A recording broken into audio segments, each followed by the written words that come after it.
अल्हम्दुलिल्लाह ये देखें इतने गरीब ये जो इंतकाल हुआ है बच्चे का, अलफ़ितरत ने ये फौरी तौर पर यहाँ पर एम्बुलेंस तक का इंतज़ाम किया इनके पास।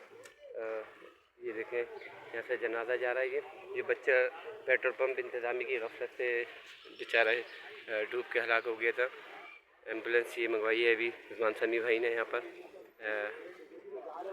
नाज़िम इलाका माल कुरैशी, रिजवान समी भाई, तमाम ज़िम्मेदारान जमात इस्लामी पूरी जो है वो उसको इज़्ज़त के साथ वाइस चेयरमैन दिया भाई यहाँ पर मौजूद है।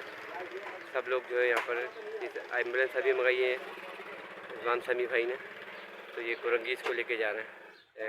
ये जो बच्चा जमशेद रोड 2 नंबर पे इसका इंतकाल हुआ है गटर में डूबने का जो वाक़या हुआ था। इसके लाभाइकीन है।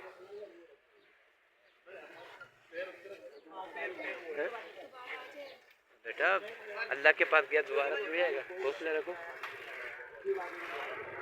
जो पास अल्लाह के पास चले जाता है वापसी थोड़ी आएगा।